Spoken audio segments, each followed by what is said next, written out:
Today we're going to be talking about the film The Darkest Hour, which is an inspiring and true story that begins at the precipice of World War II, as within days of becoming Prime Minister of Great Britain, Winston Churchill must face one of the most turbulent and defining trials, exploring a negotiated peace treaty with Nazi Germany, or standing firm to fight for the ideals, liberties and freedom of a nation. As the unstoppable Nazi forces roll across Western Europe and the threat of invasion is imminent, and with unprepared public, a sceptical king and his own party plotting against him, Churchill must withstand the darkest hour, rally a nation and attempt to change the course of the world history. The film stars Academy Award nominee Gary Oldman, who recently won Best Actor at the 2018 Golden Globes for his portrayal of Churchill. The film is now in UK cinemas. To talk about this film, I am delighted to be joined by Krish Kandiah, who is a Christian film reviewer and has had the pleasure of watching the film The Darkest Hour. Krish, welcome to the show. How are you doing? Yeah, lovely to join you. Doing really well, thank you. So Krish, you've seen the film The Darkest Hour. How would you explain it from a Christian perspective?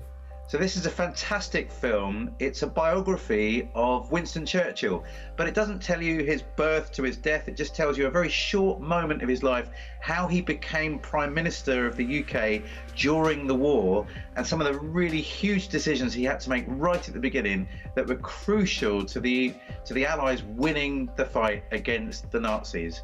And it's an absolutely brilliant film. It stars Gary Oldman, who some of the viewers might know as the Commissioner Gordon in the Batman movies, but when you see him you will not recognize him. They've done an amazing job with makeup and prosthetics to make him look like the Winston Churchill we all know from photographs and historical film reels. And Gary Oldman gives the performance of his life. I would be very surprised if he doesn't win an Oscar for this performance. He's already won a Golden Globe for it. And for me as a Christian, I think there are three things that I take away from this movie. The first is the loneliness of leadership. Winston Churchill, he was against the flow. There was all the talk about making peace with the Nazis, doing some deals so that we didn't have to go to war. Well, he stood on his principles and he went against the flow. And as a Christian, that's something that we often have to do. Being a Christian is not often politically correct. There's often times when the culture will oppose us. And so here is Winston Churchill modeling the courageous but loneliness of leadership.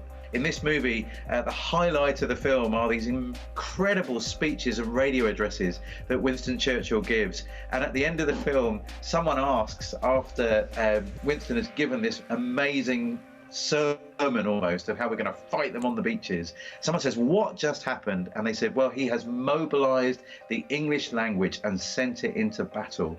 And for those of us that have to speak in churches or explain the gospel to our friends, we need to realize the power of words to change life and inspire people. And finally, I think there's this sense of the need for humility. Winston Churchill was someone that was wrestling with all sorts of personal problems, also a real challenge in his life with depression. And he's often questioning himself and questioning the decision he has to make. And there's a great sense of humility that comes across in him, and that's a really important Christian virtue. In your opinion, Krish, how do you think history has changed in the way that politics was when Winston Churchill was around to the politics situation that we have right now? Well, interestingly, the way this film portrays things, it's very similar, actually. In the film, there's a real polarization between the two sides, the two areas. There isn't this coming together around a common cause that we might have expected at the beginning of the Second World War. And our politics right now in the UK is very divided between Brexiteers and Remainers, in the Americas between Democrats and Republicans. And so here we see a figure that calls people to joint action for the common good. And actually, I think that's a very similar situation that we find ourselves in right now. We need more of that. How important is it that we have more Christians involved in politics and in the government, especially when we listen to situations of freedom of speech and Christians really not being able to talk about their faith in public? I think it's really important that Christians enter public life, whether that's taking up a role in your school on the governor board, whether it's standing for election, or whether it's in the office. We need to speak our views, we need to serve the common good. And when we don't do that, I think we betray the gospel. Jesus talked about the kingdom of God coming to earth. That's a very political term. A kingdom is where a king reigns, and those that are in power at the moment don't necessarily recognize the God that we all love. But we also are supposed to come with the humility of Jesus. Jesus didn't impose his views on others. He shared, he was gracious, he helped the poor, he was kind to those in need. And I think if we come with a servant spirit, offering not just to protect Christian rights, but to seek the common good in our nations, we model something of how Jesus would enter political life. We refer back to Winston Churchill, the trials and tribulations that he had to go through. How important do you think faith was during that time? Well, it doesn't come out very strongly in this film, which is interesting. So you don't see Winston Churchill praying a lot. You don't see the church really involved much in public life at all. But at that time, it was pretty difficult being a Christian. There was a whole episode where one of the bishops of the Church of England challenged the government about its bombing of Dresden, that we have killed loads of civilians in the firebombs that the Allies basically completely obliterated that city. And it was the church that challenged the way the government was behaving, even in the middle of war. And they were labelled as unpatriotic or sympathisers with the Nazis.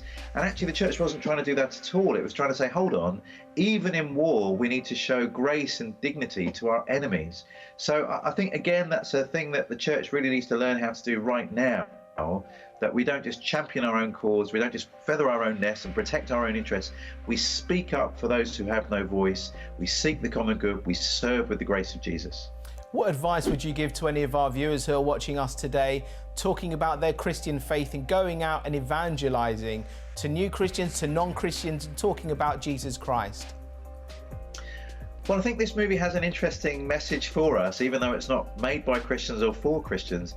It does talk about the power of words. And, you know, those of you that know your history books well will know how powerful Winston Churchill's speeches were, how they mobilized the British nation at a really difficult time. It looked like we were right up against it, and yet he inspired Britain to think differently about the situation.